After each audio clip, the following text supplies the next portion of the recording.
ضعیف روایت ہے جامعہ ترمذی میں کہ دعا سے تقدیر بدل جاتی ہے. شیخ البانی اسے حسن کہتے ہیں, شیخ زبیر صاحب اسے ضعیف کہتے ہیں. مشکات المصابیح میں آپ کو دوسری جلد کے اندر جو کتاب الدعا چیپٹر ہے اس میں یہ ساری حدیثیں مل جائیں گی. میرے علم میں ابھی تک کوئی مضبوط روایت ایسی نہیں ہے جس میں یہ لکھا ہو کہ دعا سے تقدیر بدلتی ہے. البتہ بخاری اور مسلم میں ایک حدیث ہے کہ نبی صلی اللہ علیہ وآلہ وسلم نے فرمایا, جو شخص یہ چاہتا ہے کہ اس کا رزق کشادہ کر دیا جائے اور اس کی عمر میں برکت کر دی جائے تو اسے چاہیے اپنے رشتہ داروں کے ساتھ صلہ رحمی کرے.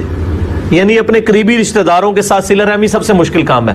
پرایوں کے ساتھ لوگ کر لیتے ہیں کیونکہ وہاں جیلسی فیکٹر نہیں ہوتا, رشتہ داریوں میں جیلسی فیکٹر ہوتا ہے, اس لیے قرآن نے پہلا حق رشتہ داروں کا رکھا ہے. جو رشتہ داروں کے ساتھ, اور رشتہ داروں میں ہم فوراً گھر سے باہر نکل جاتے ہیں, رشتہ داروں میں پہلا رشتہ ماں باپ, بیوی بچے, بہن بھائی. اس سے مراد کزن نہیں, وہ بعد میں آتے ہیں. جو اپنے ماں باپ, بیوی بچوں, بہن بھائیوں کے ساتھ اس نے سلوک کرتا ہے, اس کی عمر میں بھی برکت کر دی جائے گی, اس کا رزق بھی کشادہ کر دیا جائے گا. تھوڑی سی عمر میں بہت کچھ کام کر دے گا. اب دیکھ لیں کتنے بڑے بڑے انسان, حیران ہو جاتا ہے. یعنی امام نووی کی عمر 45 سال سے بھی کم تھی, اتنا کام وہ کر کے گئے ہیں کہ بندہ حیران ہو جاتا ہے کہ یار اتنی تھوڑی عمر کے اندر انہوں نے اتنا بڑا کام کیسے کر دیا. وہ کام اس لیے کیا کہ اللہ تعالیٰ نے عمر میں برکت کر دی. تو جب عمر میں برکت ہوگی تو انسان تھوڑے ٹائم کو بھی یوٹیلائز کر لے گا. رزق میں کشادگی صرف یہ نہیں ہے کہ آپ کے پاس مال و دولت بہت زیادہ آ جائے. رزق میں کشادگی یہ بھی ہے کہ آپ کے گھر میں کوئی لا علاج مرض نہ کسی کو ہو جائے کہ جس پہ آپ کے لاکھوں روپے لگ جائیں. ان امراض کا نہ ہونا بھی تو اللہ کی طرف سے رزق میں کشادگی ہے. اور رزق میں صرف کھانا پینا اور دولت شامل نہیں ہے, اچھی صحت بھی رزق ہے اللہ کی طرف سے. رزق نعمت ہے اللہ کی. اچھی صحت بھی رزق ہے, اچھی بیوی بھی رزق ہے, اچھی اولاد بھی رزق ہے. یہ سب کی سب چیزیں رزق ہیں. تو دعا سے تقدیر نہیں بدلتی, لیکن صدقہ کرنے سے اور یہ نیک اعمال اختیار کرنے سے اللہ تعالیٰ عمر میں برکت کر دیتا ہے, رزق میں کشادگی کر دیتا ہے, مصیبتیں اور پریشانیاں ٹال دیتا ہے. وہ تقدیر کا بدلنا نہیں ہوتا, بیسیکلی وہ تقدیر میں لکھا ہوتا ہے کہ یہ شخص میری طرف رجوع لائے گا, مجھ سے دعا کرے گا, اور میں اس کے لیے اس چیز کو یہ کر دوں گا. وہ تقدیر کا بدلنا بھی تقدیر کے اندر ہی لکھا ہوا ہوتا ہے. لہذا وہ تقدیر نہیں بدلی جا رہی ہوتی, بلکہ اس کے رسپانس میں یہ سب کی سب چیزیں لکھی ہوئی ہوتی ہیں. ٹھیک ہو گیا جی.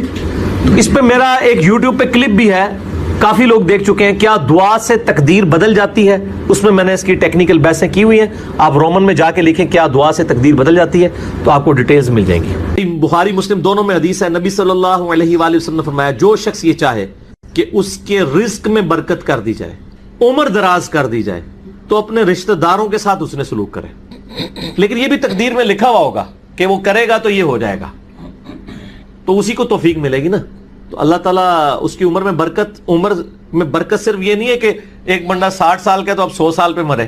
کئی 100 سال کی زندگی پاتے ہیں اور کام چوانی کا بھی نہیں کر کے مرتے. اور بعض لوگ 50 سال میں اتنا کام. امام شافعی کی عمر 55 سال تھی صرف جب فوت ہوئے ہیں. چلو شافعی کو تو چھوڑ دیں, اس سے پہلے آ جائیں. عمر بن عبدالعزیز 38 سال کی عمر میں فوت ہوئے ہیں. 38 سال کی عمر میں 3 براعظموں پہ ایسے نقوش چھوڑ گئے ہیں کہ آج دنیا حیران ہے.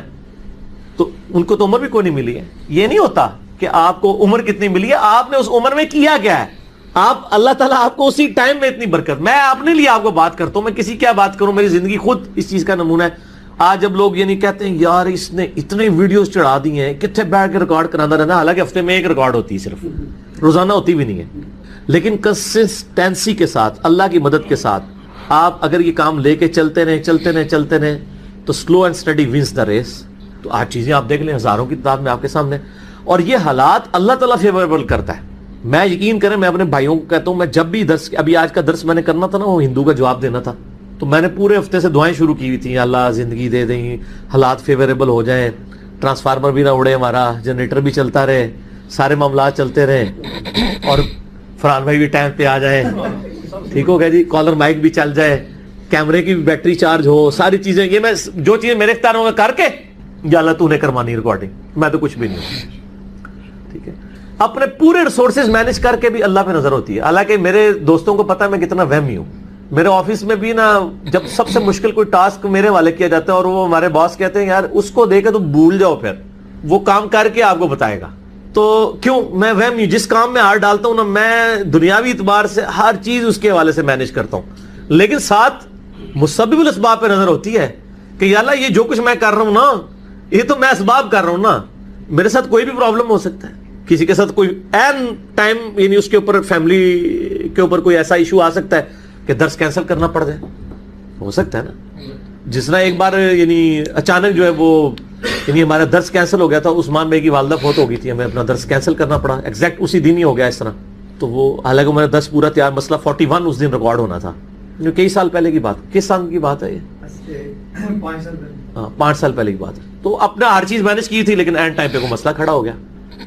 میرے اپنے بھی کئی کلوز ریلیٹیو فوت ہوئے ہیں لیکن اللہ کا شکر ہے اتوار مطلب وہ درس سے 1-2 دن آگے پیچھے ہی ہوئے ہیں, تو اللہ تعالیٰ نے یعنی معاملات کو سیٹل کر دیا.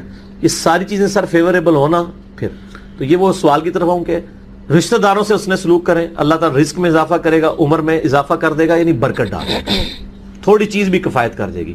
ابو داؤد میں ایک حدیث ہے, ایک صحابی کہتے ہیں میری ماں فوت ہوگی, فرمایا اپنی خالہ کے ساتھ اس نے سلوک کر, ٹھیک ہو گیا. تو یہ رزق کے بڑھنے کا ذریعہ ہے. باقی دعا تو ایک ہی ہے, اللہم ربنا آتینا فی الدنیا حسنہ وفی الآخرۃ حسنۃ وقنا عذاب النار. یہ دنیا کے ہر کام کے لیے دعا ہے, رزق کی برکت کے لیے, اولاد کے لیے, اولاد کے اچھے مستقبل کے لیے, لڑائی جھگڑا ختم کرنے, دنیا کی ہر چیز اس میں داخل ہے. کیوں؟ ربنا آتینا فی الدنیا حسنہ, دنیا میں ہر چیز حسنہ عطا کر دے, بہتر, اور آخرت کی ہر چیز داخل ہے. وفی الآخرۃ حسنہ, آخرت میں قبر بھی شامل ہے, میدان حشر بھی, میزان عدل بھی. یہ واقعہ عذاب القبر, واقعہ عذاب الحشر یہ کہنے کی ضرورت نہیں ہے. بخاری مسلم میں حدیث ہے جو مر گیا اس کی قیامت قائم ہوگی, وہ آخرت میں داخل ہو گیا. اس میں سب کچھ ہے. اس میں ایک صحیح مسلم کی حدیث میں بتا دیتا ہوں, ایک صحابی تھے بیماری کی وجہ سے اتنے کمزور ہو گئے کہ چڑیا کی طرح ان کا جسم ہو گیا. یہ آپ کو دعا والے چیپٹر میں مشکات میں دوسری جلد میں بھی یہ حدیث مل جائے گی صحیح مسلم کی. نبی صلی اللہ علیہ وآلہ وسلم عیادت کے لیے آئے, آپ نے حالت دیکھی, آپ نے فرمایا وہ تو اللہ سے کیا مانگتا ہے. آپ پتہ چل گیا کہ مسئلہ کوئی گمبھیر ہے. کیا یا رسول اللہ, میں اللہ سے ایک ہی دعا کرتا ہوں کہ یا اللہ جو تو نے مجھے آخرت میں عذاب دینا ہے نا وہ دنیا میں دے لے, نعوذ باللہ من ذالک, اللہم اجرنا من النار. آمین. نبی صلی اللہ علیہ وسلم نے فرمایا او سبحان اللہ, اللہ پاک ہے غلطیوں سے. اس کا مطلب یہ ہوتا ہے یہ انسان ہی غلطیاں کرتا ہے. او تو اللہ سے یہ چیز مانگ رہا ہے, اور تیرے اندر ہمت ہے کہ تو آخرت کیا دنیا کا بھی اللہ کا عذاب برداشت کر سکے. اور تجھے تو چاہیے تھا تو دعا کرتا اللہم ربنا آتینا فی الدنیا حسنہ وفی الآخرۃ حسنۃ وقنا عذاب النار. وہ دنیا اور آخرت میں, یہ فنیٹک وہ صوفیہ والا کنسیپٹ نہیں, ٹھیک ہے, دنیا میں گگڑے بن کے رہو اور اس طریقے سے جوئیں بھی ڈلی رہے اور کپڑے بھی اتارے رکھو اور پہنچے ہوئے بزرگ, یہ پتہ لگا کتنے پہنچے نے, ٹھیک ہے. تو وہ صحابہ کہتے ہیں جب انہوں نے یہ دعا کی نا تو چند ہی دنوں میں وہ اس طرح صحیح ہو گئے جیسے مردہ زندہ ہو جاتا ہے اس دعا کرنے کی برکت سے. دنیا کی ہر بھلائی, کیوں بندہ نے پیپروں میں پاس ہونا یہ دعا کرے, لیکن صرف دعا نہیں, کوشش بھی کرے گا, کوشش کے بعد دعا کرے, دونوں چیزیں پیرلل میں. کوئی شخص اپنے اوپر خود تقدیر غالب کروا دے نا پھر دعا کچھ نہیں کرتی ہے. یعنی ایک بندہ کہ میں بسم اللہ پڑھ کے ساکٹ میں 2 انگلیاں ڈال دوں, نہیں, وہ آپ نے اپنے اوپر تقدیر خود غالب کرا لی ہے. آپ کہ نہیں میں بسم اللہ الذی لا یضر دعا پڑھ لوں اور جا کے میں جناب کوبرا سانپ کے آگے ہاتھ ایسے کر دوں تو سر وڑ لے گا تو ہم چھڑے گا نہیں, کیونکہ آپ نے خود اپنے اوپر تقدیر غالب کروائی نا. جب آپ اپنے اوپر خود تقدیر غالب کرواتے ہیں, آپ بسم اللہ الذی لا یضر پڑھ کے یہ تو نہیں کہ اسٹیئرنگ سے ہاتھ اٹھا لیں اور آنکھیں بند کر لیں تو جا کے ٹھوکیں گے سیدھے. جب کوئی شخص خود تقدیر غالب کرواتا ہے پھر دعا کچھ نہیں کرتی. اس کو دعا ہے تدبیر کے ساتھ, کیونکہ اس طرح دنیا کا نظام نہیں چل سکتا تھا نا. تو یہ ان دعاؤں کا یہ ہوگا کہ جو ناگہان, اسی لیے آپ دیکھیں حدیث کے الفاظ کہیں کہ ناگہانی آفت, خود لائی ہوئی آفت نہیں, ناگہانی آفت.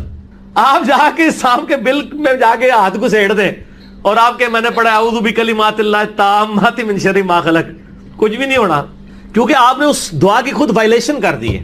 ناگہانی آفت ٹلے گی اس سے, ٹھیک ہو گیا. اور جو آپ اپنے اوپر خود طاری کریں گے وہ نہیں ٹلنے کی, وہ اس طریقے سے نہیں ٹلے گی. اس لیے یعنی یہ دعائیں وغیرہ پڑھیں, اس کے بعد تدبیر بھی کیا کریں. ویسے ہم باقی معاملات میں کرتے ہیں, کسی شخص نے صرف دعا پڑھ کے اپنا پیٹ نہیں بھرا, نہ پیاس بجھائی ہے, ہمیشہ کھانا بھی کھاتے ہیں پانی بھی پیتے ہیں. عرب سے کہا جا رہا ہے اگر تمہارے پاس علم نہیں ہے تو جیوز اور کرسچنز کے علماء جن کے پاس الہامی کتابوں کا علم ہے ان سے پوچھ لو کہ نبی علیہ السلام سے پہلے بھی جو پیغمبر آئے وہ انسان ہی ہوا کرتے تھے. تمہارا یہ اعتراض کرنا کہ یہ ہماری طرح کا انسان ہے، تو اگلے انبیاء بھی انسان ہی ہوا کرتے تھے اور مرد ہوا کرتے تھے. عورتوں میں کوئی پیغمبر نہیں آیا، انسانوں کی سپیشیز سے ہی پیغمبر آئے. ظاہر ہے عورتیں اس کام کے لیے سوٹیبل بھی نہیں، اس کے لیے ایکسٹروورٹ بندہ چاہیے، اور پھر وہ ایسا ڈائنامک ہو کہ ہر وقت اویلیبل ہو. عورتوں کے ساتھ تو اللہ تعالیٰ نے کئی ایک بشری کمزوریاں لگائی ہیں. مہینے میں 6-7 دن ان پر ایسا وقت آتا ہے کہ وہ نماز بھی نہیں پڑھ سکتی. اللہ تعالیٰ کی طرف سے ایک ان کے لیے ریلیکسیشن ہے، اور وہ مسجد میں بھی نہیں جا سکتی. اب پیغمبر نے تو امت کو لیڈ کرنا ہوتا ہے، یہ تو ہو ہی نہیں سکتا کہ پیغمبر جو ہے وہ عورت ہو اور وہ 7 دن کی چھٹی کرے، پلس پھر اس کو مردوں سے پردہ کرنا پڑے گا، اور کئی ایک کمپلیکیشنز آ جائیں گی. اس لیے اللہ تعالیٰ نے پیغمبر مرد بنائے. ہاں پیغمبروں کی مائیں عورتیں ضرور تھیں، ان کی رسپیکٹ اپنی جگہ، اللہ نے ان کی تعریف بھی کی ہے، موسیٰ علیہ السلام کی والدہ کی، عیسیٰ علیہ السلام کی والدہ کی. لیکن پیغمبر مرد ہی ہوں گے اور انسانوں کی سپیشی سے ہوں گے. اگر تمہیں علم نہیں ہے تو اہل علم سے پوچھو. رسول اللہ کے اوپر یہ بہتان لگانا کہ چونکہ یہ انسان ہے لہذا انسان ہے تو جھوٹ بول رہے ہیں، انہیں خواب بھی آتے ہیں پریشان، یہ شاعر ہیں، اگلے لوگوں کی کہانیاں بیان کرتے ہیں، تو یہ غلط ہے. انسان ضرور ہے، اور وہ اس لیے کہ تم انسان ہو اور انسان انسانوں کو فالو کر سکتے ہیں. آئیڈیل انسانوں کے لیے انسانوں میں سے ہی ہو سکتا ہے، لیکن مرتبے کا جو معاملہ ہے، اللہ کے ساتھ جو ان کا تعلق ہے، اس میں کوئی انسان کے برابر نہیں ہو سکتا. وہی کا آنا ہی بہت بڑا ڈفرنس ہے. تو اگلے انبیاء کے ماننے والوں کے پاس کتاب کا علم ہے، ان سے پوچھ لو اگر تمہارے پاس علم نہیں ہے. اب یہ مشہور آیت کا حصہ ہے جو اکثر لوگ پیش کرتے ہیں، فَاسْأَلُوا أَهْلَ الذِّكْرِ إِن كُنتُمْ لَا تَعْلَمُونَ، اور پھر تختہ مشق مجھے بنانا شروع کر دیتے ہیں. کہتے ہیں جی دیکھیں جی انجینئر صاحب سے آپ کی پوچھتے ہیں، اہل ذکر سے پوچھیں. اور بھائی انجینئر صاحب بھی اہل ذکر سے ہی پوچھتے ہیں. میں نے قرآن کا ترجمہ لکھ کر آپ کے حوالے نہیں کیا، ہم آپ کو آپ کے مولویوں کا ترجمہ پڑھنے کا کہتے ہیں، لیکن آپ کے مولوی اگر اپنا ترجمہ لکھ کے اس پہ عمل نہیں کر رہے تو آپ ان سے جا کے پوچھیں.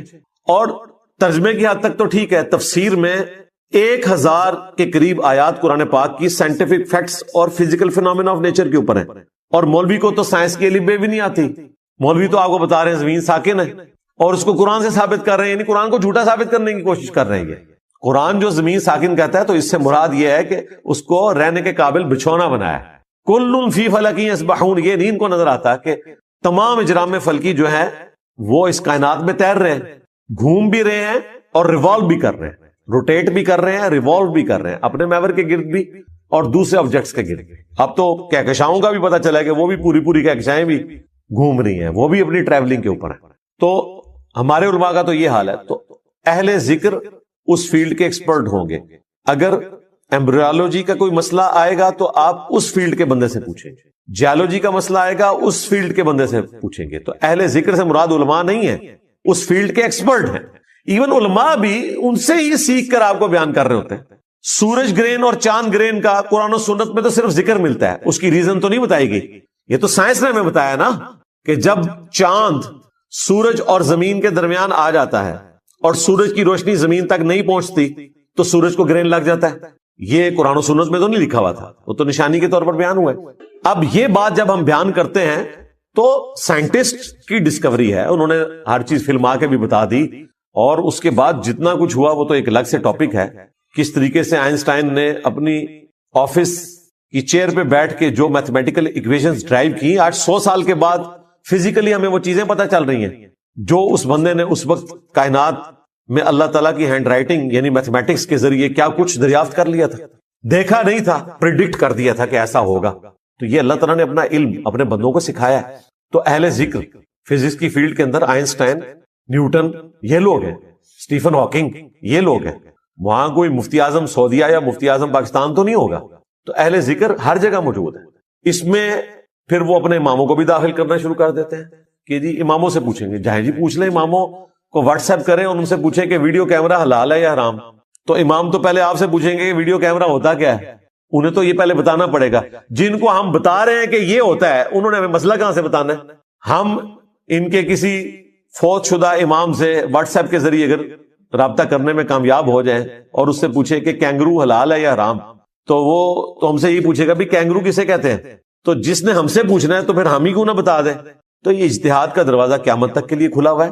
اماموں سے آپ نے یہ پوچھنا ہے کہ اللہ رسول نے کیا بتایا. صلی اللہ علیہ وآلہ وسلم. ان سے یہ نہیں پوچھنا کہ آپ کا خیال کیا ہے.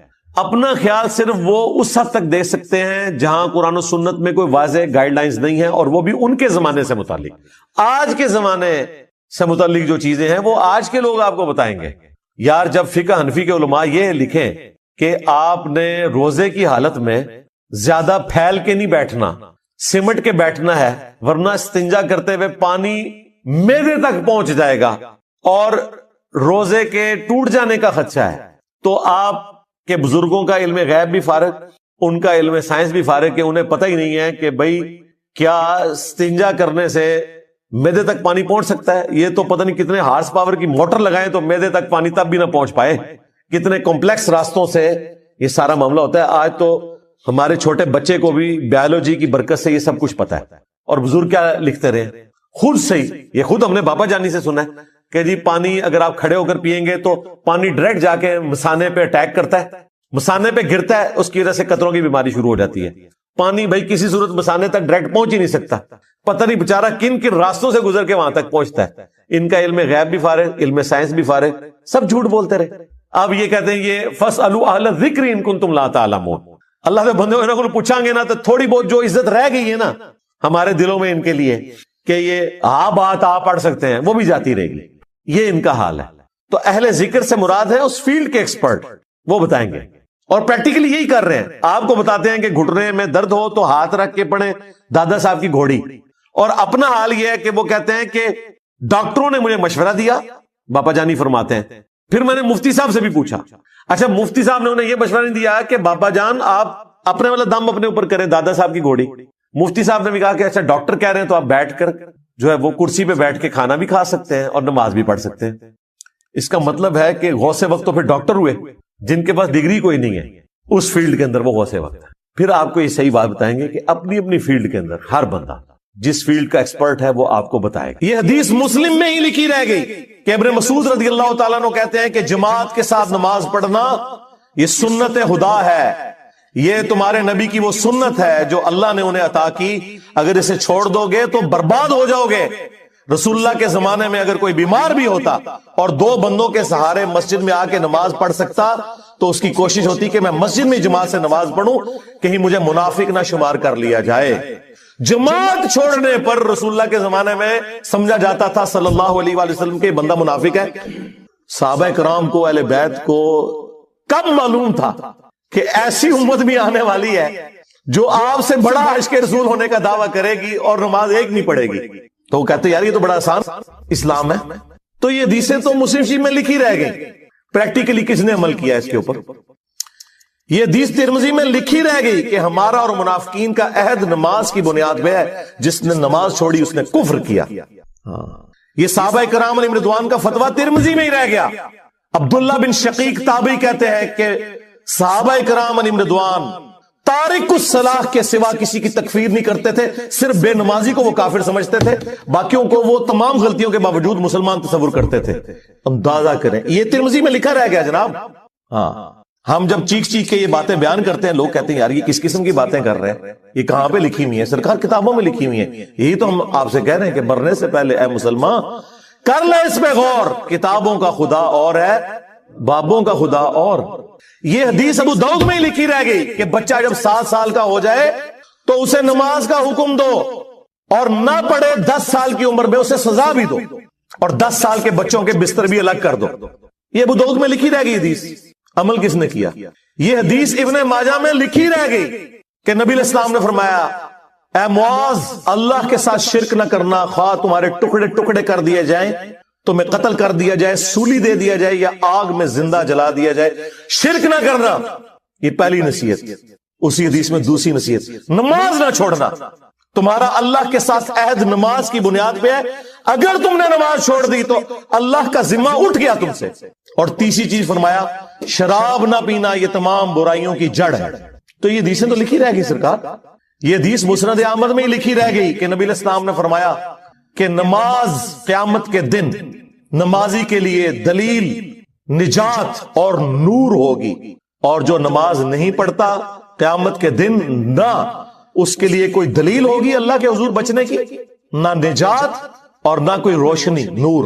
جو پولیس رات سے گزرنے کے لیے قرآن میں آیا نا وہ نور، اور پھر نبی اسلام نے فرمایا کہ بے نمازی کا حشر اسی حدیث میں آتا ہے، فرعون، قارون اور حامان اور امیہ ابن خلف کے ساتھ ہوگا۔ ہاں جی، کچھ بھی ہے تیرے محبوب کی امت سے ہے، محبوب تو پہلے ہی بتا گئے ہیں کہ بے نمازی تیرا حشر تو فرعون کے ساتھ ہونا ہے، تیرا حشر قارون کے ساتھ ہونا ہے، امیہ ابن خلف کے ساتھ ہونا ہے۔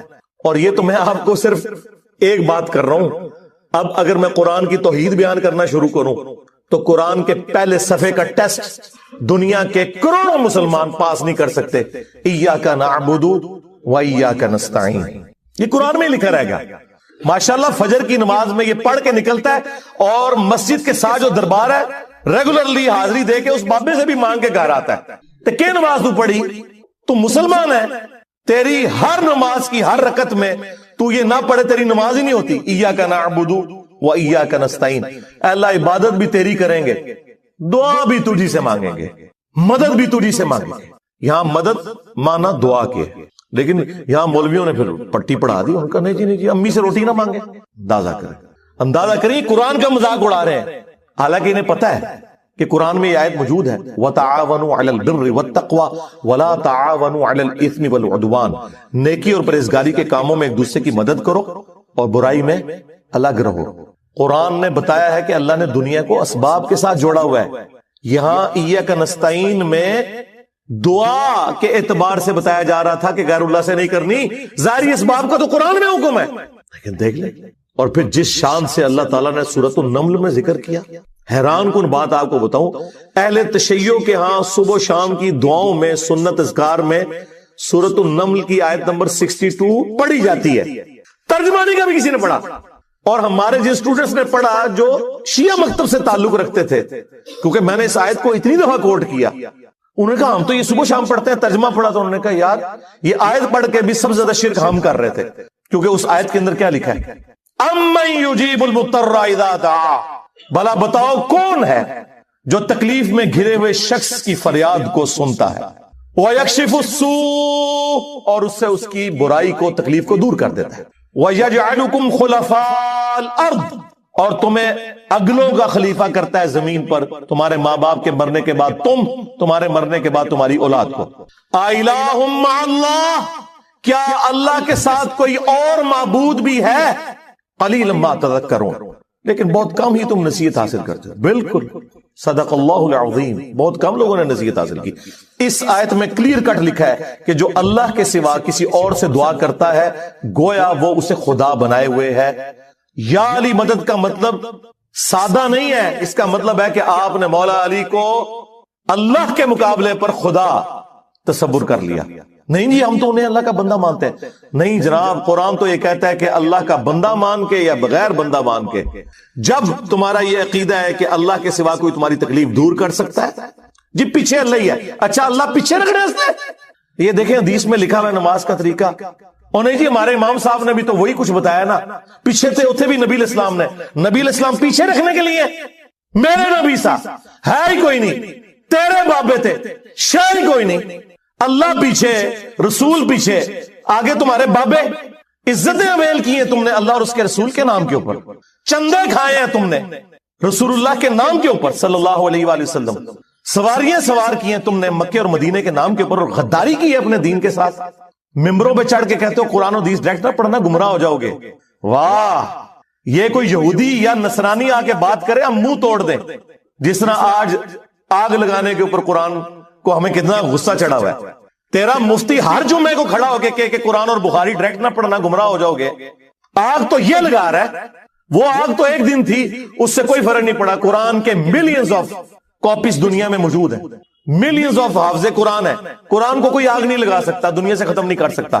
اصل جو چور چھپا ہوا ہے نا وہ تیرے اندر چھپا ہوا ہے، جو یہ علماء ہے شیاطین، جنات اور انسانوں میں سے شیاطین، جو تمہیں یہ کہہ رہے ہیں قرآن ڈائریکٹ نہ پڑھنا گمراہ ہو جاؤ گے، اور تم کہتے ہو مفتی صاحب نے فرما دیا۔ سبحان اللہ، دنیا میں اگر کوئی مفتی صاحب لمبی داڑھی اور پگڑی اور ہاتھ میں تسبیح کے ساتھ آپ کو کوئی 2 نمبر چیز دے دیں، آپ ایک استری خریدنے کے لیے جائیں اپنے کپڑے کرنے کے لیے، اور اس پہ جعلی مور لگا کے وہ بندہ آپ کو وہ استری دے دے، اور آپ کو بعد میں پتا چل جائے اس نے دھوکہ کیا ہے، تو آپ کیا کہیں گے؟ مفتی صاحب نے فرما دیا استری شریف.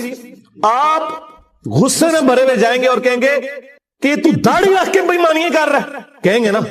تو یہ داڑھی والے جو مولوی ممبروں پہ چڑھے ہوئے جھوٹ سکھا رہے ہیں آپ کو, ان کو کبھی آپ نے کہا نہیں. آپ فرق دیکھ لیں, جہاں آپ کی دنیا کا نقصان ہوتا ہے نہ آپ کو مفتی کی داڑھی نظر آتی ہے, ہو سکتا ہے آپ جا کے آگ لگا دیں اس کی داڑھی کوئی, لیکن جہاں آپ کا دین کا نقصان ہو رہا ہے آپ کہتے ہیں مفتی صاحب نے فرما دیا. وہاں ہم لاکھ چیختے رہے کہ یار یہ مفتی صاحب آپ کو اپنے بابوں کا دین بتا رہے ہیں, کتابوں میں دین کچھ اور لکھا ہوا ہے, ٹس سے مس نہیں ہوتے. تو یہ قرآن کی توحید کا ٹیسٹ نہیں تھے پاس کر رہے. ایک جاہل سے جاہل مسلمان کو بھی یہ بات سمجھ آنی چاہیے کہ بارش کون برساتا ہے؟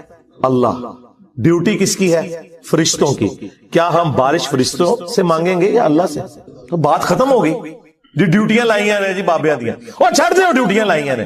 کدھر مر گئے ہو بابے کہ آج ہزاروں ایکڑ کے اوپر یوٹیوب کی جو ہارڈ ڈسک رکھی ہوئی ہے ان کے اوپر رسول اللہ کے خلاف گستاخانہ ویڈیوز رکھی ہوئی ہیں. بابا کدھر مر گئے؟ نگاہ مار کے کیوں نہیں ڈیلیٹ کرواتے؟ اوے بابا جی کہا کرتے تھے نا جی امت مر جائے, امام مالک فرماندے نے کہ حضور دیاں گستاخیاں ہو رہی ہیں اور امت زندہ ہے, بدلہ نہیں لیندی. امام مالک فرماندے تھے پھر امت زندہ کیوں ہے؟ پھر مر جائے ساری, پھر مر جائے ساری. پوری عالم اسلام اس وقت یا تو مر جائے سارا عالم اسلام, یا پھر حضور کی عزت پر پہرا دے. بس دو باتوں میں سے ایک بات ہے, بس یا سارا اکٹھا ہو کے مر جائے یا پھر فرانس کو جواب دے. میں نے کہا تھا بابا جی رک جاؤ, صبر کرو, تو آڈے ہوتے کوئی اور شے اللہ نے چھاڑ دیتی ہے. امت بعد ہی مرے, پہلے تیرے بابے کیوں نہیں مر جاندے بابیا جنہاں دی ڈیوٹیاں سن؟ غوث کتب ابدال, انہوں نے اپنے نبی کا کلمہ نہیں پڑھا ہوا, وہ کدھر مر گئے؟ جو کل تک اپنے مریدوں کو یوں دیکھ کے تو جلا کے راکھ کر دیتے تھے, آج اتنے بغیرت ہو گئے کہ وہ یوٹیوب سے ویڈیوز نہیں ڈیلیٹ کر سک رہے. لے جاؤ اپنے بابے تھے, کسی کام میں نہیں نکلے. پہلے وہ مرن نا, امت تو بیچاری کچھ کر نہیں سکتی, بابوں کے پاس تو اتنے رائٹس ہیں. او بابا لبو جی ڈیوٹی ہے اتنے جتنے ہارڈ ڈسک پہ ہیں نے, اتنے جس گوشت دی ڈیوٹی ہے انہوں لبو ذرا, اس سے میں 295 سیل آواں گا. امت مر جائے, تیرے بابے نہ مر جائے, امت مر جائے. امت نو تے تسی مس گائیڈ کیتا ہے, شرک میں ڈبو دیا. او جی لاہور 1000 سال تو بابا بیٹھے ہے تے پال رہے لوگوں نو, چھڈ دے. آج چندے بند کر دینا گورنمنٹ, کتے پھرن گے دربارہ ہوتے تواڈے, صفائی کرنے والا کوئی نہیں ہوگا, بند کراؤ آج چندے. بابا پال رہا ہے, تواڈے چندے تے پلدے نے تے تسی کہتے بابا پال رہا ہے. شرم کی کوئی انتہا ہوتی ہے. یہ لوگ بات کرتے ہیں جی قرآن جل گیا تو پورے ملک کے اندر ہنگامے کھڑے کیے ہوئے, قرآن تم لوگوں نے جلایا ہے شرک پھیلا کے. ویسے تو کہتے ہو ہم سنی ہیں, سنی وہ ہوگا جو بخاری مسلم کے طریقے کے مطابق جو رسول اللہ کے احادیث نقل ہوئی ہیں صلی اللہ علیہ وآلہ وسلم, رکوع میں جاتے وقت اور رکوع سے اٹھتے وقت رفع الیدین کرے گا, یا سنی وہ ہوگا جو اپنی پبلک کو یہ جھوٹ مشہور کرے گا کہ جی بغلے بت رکھ کے آندے سن تاں رفع الیدین ہوتا سی. واہ واہ, جس شخصیت کے ساتھیوں میں سیدنا عمر, سیدنا حمزہ, سیدنا علی جیسے دلیر اور اللہ کے شیر ہوں, اتنے لوگ بت رکھ کے تے حضور دے پیچھے آگے چلاتے سر. اب گل کرنے لی کرو کوئی, سب کچھ جھوٹ نکلیا تھوڑا. قرآن کو آگ لگ گئی, تسی لائیے قرآن کو آگ. آپ لوگ دشمن ہیں اسلام کے, اس سے بڑی کیا دشمنی ہوگی؟ جو لوگوں کو کہتا ہے قرآن و سنت جوڑو, اس کو کہتے ہیں جی یہ لوگوں کو گمراہ کر رہا ہے, ہمارے بزرگوں سے ہٹا رہا ہے. جی بالکل اعلانیہ میں کہتا ہوں کہ میں آپ کے بزرگوں سے آپ کی پبلک کو ہٹا رہا ہوں, اس لیے نہیں کہ اپنے ساتھ جوڑوں, کیونکہ نہ تو میری کوئی چندہ بک, نہ میرا کوئی مدرسہ, ہاں نہ میری کوئی مسجد. چندے آپ کو دیں, نمازیں آپ کے پیچھے پڑھیں. ہم توڑ رہے اس لیے نہیں ہے, آپ کے بزرگ ویسے اس لیے توڑتے تھے کہ کسی سے توڑ کے اپنے ساتھ جوڑیں. اصل میں نا انہوں نے یہی جرم کیا, یہ سمجھتے ہیں دوسرے بھی یہی کچھ کرتے ہیں. بندہ خود چور ہے نا, دوسرے نو ہی سمجھتا ہے. یہ آپ صحیح کہہ رہے ہیں, یہ ایسے ہی ہوتا رہا. لیکن آج جو شخص آپ پہ اللہ تعالیٰ نے مسلط کیا ہے نا, یہ شخص آپ کے بزرگوں سے توڑ کے اپنے ساتھ نہیں جوڑ رہا, یہ اس کے ساتھ جوڑ رہا جس کی قبر مدینے میں صلی اللہ علیہ وآلہ وسلم. صلو علی محمد وآل محمد, اللہم صلی علی محمد وعلی آل محمد. النبی اولا بالمؤمنین من انفسہم وازواجہ امہاتہم. یہ نبی مومنین کی جانوں سے بڑھ کے ان پہ حق رکھتے ہیں, اور نبی کی بیویاں امت کی مائیں ہیں, اور نبی امت کے روحانی باپ. ہم تو اس شخصیت کے ساتھ جوڑ رہے ہیں جی, تنو اپنا ابا نہیں لگتا. وہ تو بیچارے شروع سے بابوں کے مخالف ہیں, میں بابا نہیں, بہت سارے ہیں. تو پہلے بابیاں دا مخالف شیطان ہویا سی, وہ شیطان دے آپ بچیا تو بھی بابے دا ہی مخالف ہے. اور پھر نکے نکے ٹوٹے چلا کے آپ دیکھو مجھے کیا کہتے ہیں, میں نے کہا ابتدا عشق ہے روتا ہے کیا, آگے آگے دیکھ تیرے ساتھ ہوتا ہے کیا. میں کہا جڑا بڑے بابے دا منکر جے او شیطان جے اج تک ساڈے بابیاں دا منکر ہے او کون ہے؟ اس واسطے یہ جو چورن بیچ رہے ہیں اس کا نہیں بکے گا. وہ جی مجھے دین سمجھ آیا ہے. میں کہا بیٹھا برف والے کارخانے کے بت باہر نکل نبی پاک نے کتاب سے پتھر کھاتے ماما تم باہر گیا ہمارے بول پہ نہیں نکلنا تیرے پیو نے پتھر کھانے میں اور تیرے کو چنگا کے بابا کھانے مریض بھی سینا.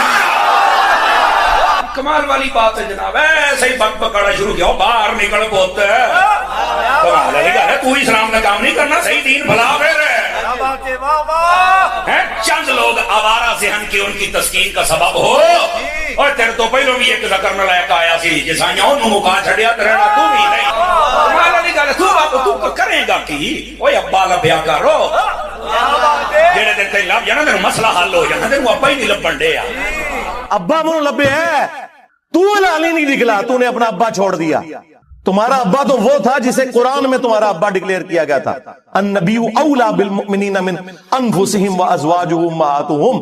کسی نے بغداد میں اپنا ابا بنا لیا, کسی نے اجمیر میں بنا لیا, کسی نے دیوبند میں بنا لیا, کسی نے بریلی میں بنا لیا. ابے تو تم لوگوں نے بدلے ہیں, ابا تو ایک تھا. اور تمہارے تو ایک ایک فرقے میں کتنے کتنے ابے ہیں. سنیوں میں 5 بڑے ابے بنا دیے تم نے, حنفی, شافعی, مالکی, حنبلی اور غیر مقلد کے نام کے اوپر. شیعہ میں کتنے ابے بنا دیے, زیدیہ, اثنا عشریہ, اسماعیلیہ. پھر سنیوں کے حنفیوں کے اندر کتنے ابے بنا دیے, بریلویہ, دیوبندیہ, حیاتیہ, مماتیہ. ابے تو تواڑے نہیں پہ اتنے ابے نے تواڑے کے گنے نہیں جاندے. ابا ہی کسی ابا لب لے آیا سی. ہاں تم نے قرآن اور سنت کے نام کے اوپر عزتیں ویل کر کے اپنے بابوں کی تعلیمات لوگوں کو سکھائیں. تو دیکھ لو پچھلے 1200 سال میں جتنی عزت تم لوگوں نے اکٹھی کی تھی نا, اس سے زیادہ مٹی پلید ہوئی ہے ان 12 سالوں کے اندر. 12 صدیاں نہیں اللہ تعالیٰ نے لی ہیں مٹی پلید کرنے کے لیے. 12 سالوں کے اندر آج تمہارے بابوں کی میمز بن رہی ہیں, ہاں کارٹون بن رہے ہیں, چھوٹے چھوٹے بچے مذاق اڑا رہے ہیں. وہ بچے جن کے ابے یہ واقعات سن کے سبحان اللہ کہا کرتے تھے اور بچے مذاق اڑا رہے ہیں. تو دیکھ لو یہ ذلت اور رسوائی, یہ ہر عروج کو زوال آتا ہے. یہ اللہ کی سنت ہے کہ 300 سال کی فرعونوں کی حکومت ایک ایسے شخص سے گرا دی کہ جس کی زبان میں بھی لکنت تھی, جس کی پرورش بھی اسی گھر میں ہوئی تھی. کون؟ موسیٰ بن عمران علیہ السلام. تو یہ اللہ تعالیٰ نے چننا ہوتا ہے کہ کس کے ذریعے اللہ تعالیٰ کون سا کام کروا دے. اور نہیں جی ساڑھے بزرگاں نے 90 لاکھ نو کلمہ پڑھا چھڑ دیو. کلمہ تو تانوں بھی نہیں صحیح طریقے نال آندا, تجوید نال, نماز نہیں آتی, ترجمہ نہیں آتا. اچھا جی یہ دلیل ہے, جی دلیل ہے. تو سرکار ڈاکٹر ذاکر نائک نے اتنے ہندوؤں کو جو کلمہ پڑھایا ہے تو پھر یہ بھی بزرگ ہوئے. نہیں نہیں وہ تو ہی گمراہ ہے. ہاں آیا نا داڑ تلے ہون. ہاں 90 لاکھ نو کلمہ پڑھایا. اور تواڈے بابیاں نے تے 90 لاکھ نو کلمہ پڑھایا جدوں 90 لاکھ دی آبادی کوئی نہیں سی. ہن اپنے بابیاں نو کہو کہ ہن ایک بندہ ایسا آیا جے جنہیں سارے بابیاں دے مننے والےاں نو انہاں تو تروڑ کے اس شخص سے جوڑ دیا جس کی قبر مدینے میں ہے صلی اللہ علیہ وآلہ وسلم. تے سب تو بڑا بابا آ گیا جے ہن سامو اینو لو سامو آ گیا جے بابیاں دا بابا. اگر یہی کرائٹیریا ہے تو نہیں وہ اصل میں اللہ تعالیٰ چاہے تو فاسق سے بھی دین کا کام لے سکتا ہے.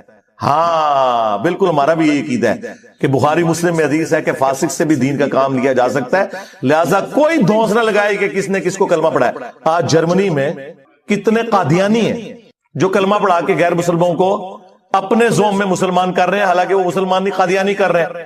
تو کیا وہ اس کو حق پہ ہونے کی دلیل کے طور پہ پیش کریں گے؟ بات کرنے والی کریں گے. جو کرائٹیریا آپ دوسرے کے ماننے کے لیے تیار نہیں اپنے لیے کو پیش کرتے ہیں. تو دشمنی کی آپ لوگوں نے قرآن کے ساتھ, سنت کے ساتھ. اور میں حیران ہوتا ہوں کہ قرآن حکیم وہ کتاب جو ہماری کتاب زندگی تھی, اس کے ساتھ انہوں نے کیسے کیسے متس مشہور کر دی. بس صرف اس کا کام رہ گیا مردے بخشوانا جو ثابت ہی کوئی نہیں. قرآن کا کام رہ گیا ہے عدالتوں کے اندر قرآن پہ حلف دے کے جھوٹ بولنا. قرآن کا کام رہ گیا ہے کہ بچی کی شادی ہو تو نیچے سے اسے گزار دینا. یہ قرآن کا ٹوٹل کام یہ رہ گیا. قرآن اس لیے نازل ہوا تھا یار, ایک غیر مسلم بھی آپ کو خط لکھے نا, امیگریشن کے کاغذ آ جائے نا فرینچ کے اندر, انگلش کے اندر, اور آپ کو یہ زبانیں نہ آتی ہوں تو 10 بندے ڈھونڈتے پھرتے ہیں کہ یار بتاؤ کیا لکھا ہوا ہے. اور اللہ کی کتاب کبھی اس کو ترجمے سے پڑھنے کی کوشش ہی نہیں کی. جبکہ ہر فرقے کا ترجمہ موجود ہے. دیکھیں جھگڑا تب تھا جب آپ کہتے ہیں کہ انجینئر صاحب خود ترجمہ دے رہے ہیں. لوگ میرے بارے میں کہتے ہیں نا کہ یہ علماء سے دور کر رہا ہے. سرکار بالکل الٹ بات ہے, میں علماء کے آپ کو قریب کر رہا ہوں, لیکن مسئلہ یہ ہے کہ میں ایک عالم کے آپ کو قریب نہیں کرتا, میں کہتا ہوں سب کی بات سنو. ہاں, وہ اس کو کہتے ہیں علماء سے دور کرنا. وہ کہتے ہیں صرف ہماری سنو. کیا میں نے کبھی کسی کو کہا کہ آپ میرا قرآن کا لکھا ہوا ترجمہ پڑھیں؟ نہ میں نے کوئی لکھ کے آپ کو دیا. میں نے ہمیشہ کہا کہ بریلوی ہو تو احمد بریلوی کا ترجمہ پڑھ لو. چاند ایک جگہ پہ اختلاف ہو سکتا ہے نا. ایاک نعبد و ایاک نستعین کا ترجمہ انہوں نے یا شیخ عبد القادر جیلانی مدد تو نہیں کیا ہوا. دیوبندی ہو اشرف تھانوی کا ترجمہ پڑھ لو. کون سا دنیا کا دیوبندی عالم ہے انکلوڈنگ تقی عثمانی صاحب کے جو یہ دعویٰ کرے کہ میں اشرف تھانوی سے بہتر قرآن جانتا ہوں؟ تو ہم تو کہتے ہیں کہ آپ ان بچوں سے نہ قرآن پڑھیں, ان کے بڑے بڑے ابوں سے پڑھیں. مجھ سے وہ ٹی ایل پی والے بھائی نے جب انٹرویو کیا کہ جی آپ اپنا استاد کسے مانتے ہیں, میں نے کہا صاحب بریلوی کو, میں نے ان سے پڑھا ہوا ہے. اگرچہ وہ 1921 میں فوت ہو گئے تھے, میں 1977 میں پیدا ہوں, لیکن یقیناً وہ قرآن کا ترجمہ کمائی کے لیے نہیں کر کے گئے تھے. انہیں تو عربی آتی تھی, ترجمہ انہوں نے کیا تھا میرے لیے. اردو تو مجھے آپ سے بھی زیادہ آتی ہے. جس طرح صحابہ کرام کو لکھنا پڑھنا نہیں آتا تھا, لیکن ان کی زبان میں قرآن نازل ہوا تو انہیں ڈائریکٹ سمجھ آتا تھا. خیر میں نے تو بعد میں عربی بھی سیکھ لی ہے. عربی نہ بھی سیکھوں یا کوئی نہ بھی سیکھے, اردو زبان میں جب کر دیا تو ہم تو ڈائریکٹ احمد بریلوی سے ترجمہ پڑھ رہے ہیں, ہم ڈائریکٹ اشرف تھانوی سے پڑھ رہے ہیں, ہم ڈائریکٹ جوناگڑھی سے پڑھ رہے ہیں, ہم شیعہ کے سید فرمان دی شاہ سے ترجمہ پڑھ رہے ہیں ڈائریکٹ. تو یہ شاہی کوئی نہیں, اور یہ آپ خود مانیں گے کہ آپ شاہی کوئی نہیں اپنے بڑے بابوں کے مقابلے پہ. تو یہ ترجمے انہوں نے کمائیوں کے لیے کیے تھے, یہ تو کوئی نہیں کہے کمائی کے لیے کیے, تو اس لیے کیے تھے کہ پبلک کو پتا چلے قرآن میں کیا لکھا ہوا ہے. وہ آپ پڑھنے نہیں دے رہے. ہمارے ایک شیعہ دوست ہیں عالم دین, ماشاءاللہ بہت اچھا کام کر رہے ہیں. ان کا ایک جملہ گولڈن جملہ ہے. انہوں نے کہا کہ آج کوئی غیر مسلم آ کے آپ سے یہ کہے کہ میں مسلمان ہونا چاہتا ہوں یا ابھی ہوا ہوں, مجھے بتائیں میں نے اسلام کو سٹڈی کرنا ہے کہ اسلام کی مجھ سے کیا ریکوائرمنٹ ہے, میرا خدا مجھ سے کیا چاہتا ہے, میرا اللہ مجھ سے کیا ڈیمانڈ کرتا ہے, تو آپ اسے کون سی کتاب پڑھنے کے لیے دیں گے؟ تو ساروں کا جواب یہ ہوگا کہ قرآن پڑھنے کے لیے دیں گے. اور آگے سے وہ گورا یہ پوچھ لے کہ بھائی آپ نے بھی اسی قرآن کو پڑھ کے اپنے عقیدے سے ہی کیے تھے؟ ہاں, تو منہ اڑ کے بیٹھ جاؤ گے. اس کا جواب یہ نہیں ہوگا کہ میں نے میرے پرکھے جو بھی کسی نے نہیں قرآن ترجمے نال پڑھا ایسی اللہ دے فضل نال جدوں انہوں نے کلمہ پڑھیا ہوں تک کسی نے قرآن ترجمے نال نہیں سی پڑھا. اسی وجہ میں آپ کو بتا دیتا ہوں, قرآن کا ترجمہ بمشکل 200-250 سال پہلے کیا ہے شاہ ولی اللہ دہلوی نے فارسی میں, اور اس وقت بھی کوئی پرنٹنگ پریس وغیرہ نہیں تھے, وہ چند لوگوں تک ہی پہنچا. ایکچولی اگر آپ دیکھیں تو ان 15-20 سالوں میں زیادہ ہوا ہے کہ سافٹ ویئر بنے عام بندوں کے ہاتھ میں ہے, ورنہ ترجمہ قرآن تو آپ کو مسجدوں میں نہیں ملتا تھا. او حافظ قرآن نے نہ ترجمہ پڑھا ہو تو اور کس نے پڑھنا ہے؟ حافظ بن کے نکلتے ہیں, حافظ نہیں حافظ. انہوں نے نہیں قرآن ترجمے سے پڑھا ہوا, اور کس نے پڑھنا ہے؟ اور جس کے ماں باپ نے امید لگائی ہے کہ انہیں سانو لے جانا ہے کتے جتھے آپ جانا سی. تراوی کے دنوں میں تھوڑی تھوڑی داڑھی بڑھا لیں گے, تو جس طرح جنابی عید آئے گی تو او بھائی دے داڑھی, اور کس لیے؟ پیسے کمانے کے لیے. مفت کون بڑھا داڑھی تراویاں؟ ٹھیکے دے ان نے. ہاں, یہ قرآن کے ساتھ آپ لوگ کر رہے ہیں. اور قرآن کیا کہہ رہا ہے؟ وَأُوحِيَ إِلَيَّ هَذَا الْقُرْآنُ لِأُنذِرَكُمْ بِهِ وَمَنْ بَلَغَ. اے نبی تم فرماؤ قرآن مجھے اللہ نے اس لیے وحی کیا تاکہ اس قرآن کے ذریعے میں تمہیں بھی تبلیغ کر دوں, اور جس تک یہ قرآن پہنچ جائے اس قرآن کے ذریعے تبلیغ کرے. قرآن تو یہ کہہ رہا ہے, قرآن تو کہہ رہا ہے وَلَقَدْ يَسَّرْنَا الْقُرْآنَ لِلذِّكْرِ فَهَلْ مِن مُدَّكِرٍ. ہم نے قرآن کو سمجھنے کے لیے آسان کر دیا, ہے کوئی نصیحت حاصل کرنے والا؟ قرآن تو یہ کہہ رہا ہے. قرآن تو کہہ رہا ہے فَذَكِّرْ بِالْقُرْآنِ مَن يَخَافُ وَعِيدٍ. اے نبی قرآن کے ذریعے تبلیغ کریں ہر اس شخص کو جو اللہ کی دھمکی سے ڈرتا ہے. قرآن تو یہ کہہ رہا ہے. قرآن تو سورہ صاد میں کہہ رہا ہے کہ قرآن ہم نے اس لیے نازل کیا کہ اس سے لوگ نصیحت حاصل کریں, اس کی آیات میں تدبر کریں, اور عقل مند لوگ اس سے نصیحت حاصل کریں. لیکن آپ لوگوں نے کیا کہا کہ قرآن کس لیے نازل ہوا ہے؟ مردے بخشوانے کے لیے. ہمارے محبوب صلی اللہ علیہ وآلہ وسلم کی پوری زندگی سینٹرڈ اراؤنڈ قرآن ہے. آپ کا انسٹرومنٹ آف دعوت قرآن ہے. وَأُوحِيَ إِلَيَّ هَذَا الْقُرْآنُ لِأُنذِرَكُمْ بِهِ وَمَنْ بَلَغَ. اے نبی تم فرماؤ قرآن مجھے اس لیے وحی کیا گیا تاکہ اس قرآن کے ذریعے میں تم تک بات پہنچاؤں جس تک بھی پہنچے. اور وہ دیکھیں کیسی پہنچائی ہے. صحیح مسلم میں یہ حدیث ہے, نبی علیہ السلام نے حجت الوداع کے موقع پر فرمایا تھا میں تم میں ایک چیز ایسی چھوڑ کے جا رہا ہوں جسے پکڑ لوگے کبھی گمراہ نہیں ہوگے, وہ اللہ کی کتاب ہے. اچھا, حجت الوداع کا جو خطبہ مسلم شریف میں آیا نا, اس میں صرف قرآن کا ذکر ہے, حدیث سنت کا ذکر نہیں ہے, کیونکہ سنت کو ماننا قرآن ہی کو تو ماننا ہے, قرآن نے نہیں کہا ہے نا. من یطع الرسول فقد اطاع اللہ، جس نے رسول اللہ کی اطاعت کی اس نے اللہ کی اطاعت کی. ٹھیک ہے، ایک حسن درجے کی روایت ہے حاکم کے اندر، قرآن اور سنت دو چیزیں، لیکن حجۃ الوداع کا جو خطبہ مسلم شریف میں ہے اس میں صرف قرآن کا ذکر ہے، لیکن وہ لکھی رہ گئی مسلم میں حدیث. یہ حدیث مسلم شریف میں ہی لکھی رہ گئی کہ اللہ تعالیٰ اس قرآن کی وجہ سے قوموں کو عروج دے گا اور زوال دے گا. وہ زمانے میں معزز تھے مسلمان ہو کر اور تم خوار ہوئے تارک قرآن ہو کر. یہ مسلم شریف میں حدیث لکھی رہ گئی جی، یہ مسلم میں ہی لکھی رہ گئی حدیث. القرآن حجۃ لک او علیک، قرآن قیامت کے دن یا تو تیرے حق میں گواہی دے گا یا تیرے خلاف گواہی دے گا. جی، اور وہ خلاف جو گواہی ہے وہ قرآن میں آ گئی ہے. وہ صرف قرآن نہیں، صاحب قرآن بھی. سورہ فرقان آیت نمبر 30، وقال الرسول یا رب ان قوم اتخذوا هذا القرآن مہجورا، اور رسول اللہ قیامت کے دن شکایت کریں گے کہ اے اللہ میری قوم نے قرآن کو پیٹھ کے پیچھے ڈال دیا تھا. ہاں، ہمیں شفاعت رسول کا بتایا گیا جو برحق ہے. عسى ان يبعثك ربك مقاما محمودا، کوئی شک نہیں. اللهم اجعلنا منهم، اللہ تعالیٰ ہمیں ان میں کرے جن کو رسول اللہ کی شفاعت نصیب ہوگی صلی اللہ علیہ وآلہ وسلم. لیکن یہ تلخ پہلو ہے کہ نبی علیہ السلام نے شکایت بھی لگانی ہے. جس کی شکایت لگ رہی ہوگی وہ شفاعت کس منہ سے کروائے گا؟ ہم کہہ رہے ہیں جو کچھ بھی ہے تیرے محبوب کی امت سے ہے، اور محبوب پہلے ہی کہہ رہے ہیں کہ میں نے شکایت لگانی ہے جس نے قرآن کو چھوڑ دیا. محبوب تو رو رہے ہیں اس بات کے اوپر. بخاری اور مسلم دونوں میں حدیث ہے. عبداللہ ابن مسعود رضی اللہ تعالیٰ عنہ کہتے ہیں ایک دن نبی علیہ السلام ممبر پہ چڑھے اور میں آڈینس میں نیچے بیٹھا ہوا تھا، تو رسول اللہ نے کہا عبداللہ ہمارے قریب آؤ. میں قریب گیا، کہا عبداللہ ہمیں قرآن سناؤ. ان کا یا رسول اللہ قرآن تو آپ پہ نازل ہوا ہے. آپ نے فرمایا کہ مجھے دوسروں سے سن کے لطف آتا ہے. تو عبداللہ ابن مسعود کہتے ہیں کہ میں قرآن حکیم پڑھنا شروع کیا اور سورہ نساء کی میں نے تلاوت شروع کی. آپ شوق دیکھیں کہ سورہ نساء شروع کی انہوں نے 40 آیات پڑھ دی. نبی علیہ السلام ممبر پہ بیٹھے ہوئے ہیں اور وہ نیچے قرآن تلاوت کر رہے ہیں اور حضور اس کا لطف اٹھا رہے ہیں.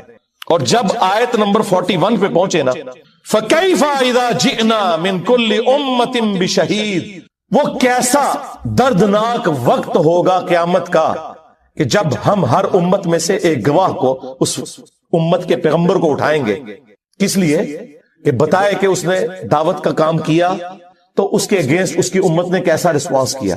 وَجِئْنَا بِكَ عَلَىٰ هَٰؤُلَاءِ شَهِيدًا، اور اے محبوب صلی اللہ علیہ وآلہ وسلم ہم آپ کو گواہ بنا کر اٹھائیں گے ان کے اوپر جن میں آپ کو مبعوث کیا گیا. بس یہ آیت سننی تھی.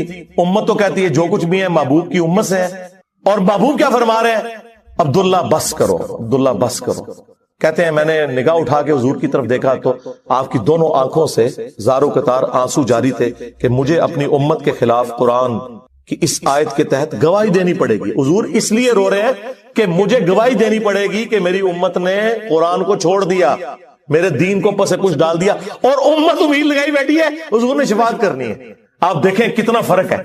بخاری مسلم دونوں میں حدیث ہے، نبی علیہ السلام نے فرمایا جو لوگ زکوٰۃ نہیں ادا کرتے اپنے مال کی، کان کھول کر سن لو، ایسا نہ ہو کہ قیامت والے دن کسی کی گردن پہ اس کی وہ بکری سوار ہو جو بکریوں کا ریوڑ اس نے رکھا ہوا ہے اور اس نے اس کی زکوٰۃ نہیں دی، اور وہ مجھے پکار رہا ہو اغثنی یا رسول اللہ، یا رسول اللہ میری مدد کیجئے، میں تمہارے کچھ کام نہیں آؤں گا، میں نے جو کچھ بتانا تھا دنیا میں تمہیں بتا دیا.